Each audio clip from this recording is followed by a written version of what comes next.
Hello, Roberta Aylward. Hi, Paul. Thank you for bringing me by your studio. I'm glad you're here. Thanks for being here. Could you show me around a little bit? Yeah, I have a place, a desk, which has turned into a creative space, an awesome work table, nice wall space. Very happy to have skylights, and like I said, I've been here for 10 years, so I've made this. These are the key tools that we see arrayed about. Yes. I paint with the water mediums, mostly acrylic. I have a variety of brushes right now. These round brushes are my favorite. I paint with a lot of these flat brushes too, which are some of them are from art supply store, some of them are from hardware store. I paint with sometimes, not lately, rollers. I like applying paint with these. Sometimes I will cut notches in here to make patterns. I'll use a squeegee sometimes. I have been using that lately. So the squeegee will make a mark it'll take off paint. I found I tend to like a matte paint more lately. This is called silica flat, so I can mix a lot of matte paints. One thing about my work is has a lot of variety. That makes me happy to have a lot of different things going on, a lot of variation in viscosity, and also the sheen and texture, so I can make my paint, there's a thickener, I can make it very thick, I can add water and make it thin. Well, this is a series I'm working on right now. I have 6 small square paintings and this one large one. I took it down a notch in terms of trying to do like 24 paintings at once. I made it a little more manageable. I'm going to add one more tape. So the tape paint over here. The illusion of tape. Yeah, I wanted to leave that. I had it in a previous painting and it wasn't as overt, and this time I wanted to put that in there. But I will tape off areas sometimes. On this series,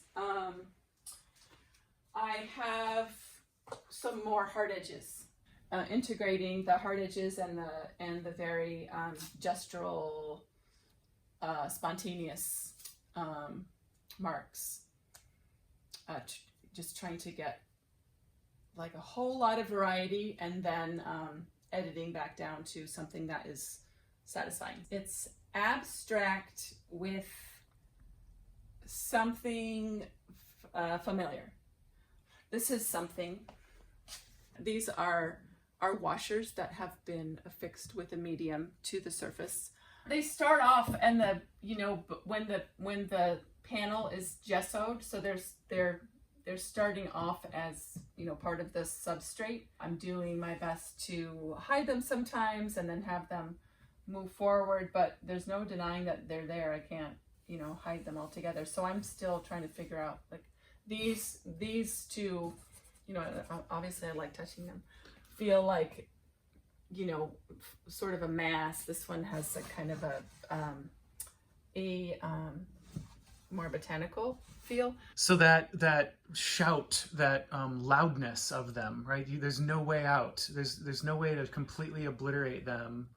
So you have to work with them. Yeah, that's why in this one I've left them raw. Of course they're covered with medium, but you can see what they are, and I probably will honestly cover them up. But I think they're a nice counter to all of the really gestural marks. They're man-made.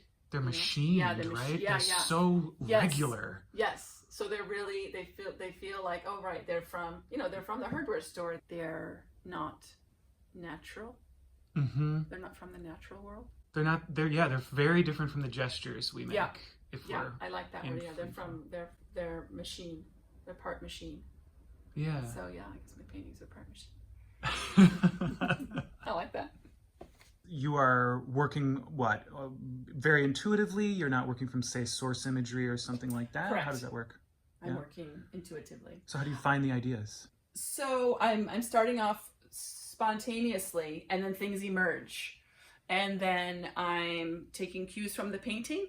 I'll see little landmarks, like, oh, I need to leave that in. That's a landmark. And I'll edit out things around it, and then the painting will start to not necessarily tell a story, but will start becoming something. It might look like it's a figure. It might look like it's a landscape. And then it's up to me to, since I want to keep the abstraction there, I want it available for everyone. I'll maybe take the foot off the gas and take it away from looking like what it's trying to look like. Meaning that you're kind of trying to, what, like if you see... hide, like something might look too much like something, too representational, and then I'll try to obscure it. And then when things aren't saying enough, like there's nothing there, I'll add marks and shapes, and sometimes I use, this is something I've done a lot, stencils. This one, for example, I have made a lot of different stencils in this shape earlier this year. It's underneath this one. This is this shape was stenciled in there. But I do like using stencils too, because I'm trying to, you know, solidify, gather imagery, because it's not nothing, it's something. You know, I need the tangible. It's sort of all these steps along the way. That's what it's a record of. The painting is a document of the process? It feels to me a little bit like a documentary, especially when I look back at like paintings from 10 years ago. I can remember like, oh, that phase, or that's where I was, that's what I was going through, that's what was coming up, that's what was emerging. And it's all there, you know, kind of like looking through a photo album for me of my, like where I was creatively. A lot of these are painted over old paintings. So I've had these panels in my studio for a while. These are made by Matt McElmont. He's a local artist that makes panels and substrates. I'll be painting for a couple of days, and then all of a sudden it, you know, I'm thinking of this sine wave. There'll be a point where it's like, oh no, these are all like horrible. They're like, you know, I'm not sure, I need to start over or paint over them, or so I'm just feeling really happy today because I'm at the top of one of those sine waves. You caught me on a good day. I paint a lot of layers. I can do that with acrylic. What happens when you get stuck? That's a good question. That happens a lot. It happens like throughout the day, even on a good day, but then there are whole days of being stuck. A great thing for me to do when I'm stuck is to clean up. I have a lot of piles and a lot of things that accumulate when I'm painting. The more space I can create, literally and figuratively, the better. Just that practice of sitting in front of a piece of art, whether it's a museum or a gallery, that is really helpful. So I think I've learned to slow down enough to actually look at a piece if I'm stuck. I might turn it around. As you're flipping that one over, do you know already that which side is up and you are flipping it upside down on purpose? Or are you discovering which side is up? Like, I like to turn something upside down from the way I think it should be. You know, all of these are hanging in a way that I think, okay, you know, when this one's done, you know, this element will be up here. This one, you know, I painted this one. I painted this one together. So yeah, maybe it's a diptych. And then I took it apart, you know, so they're kind of relatives. I kind of want to hang them next to one another. Just moving things around. Yeah. Moving things around is, I mean, even with my body, like if I'm not feeling well, I need to move around. So the process is the same. Does that mean moving around as in going for a walk? Yeah. Jumping up and down. Literally jumping up and down? Yeah, jumping in the studio? Yeah. Oh yeah, I do a lot of that too. Maybe doing some laundry. Right. Like, oh, this is a process.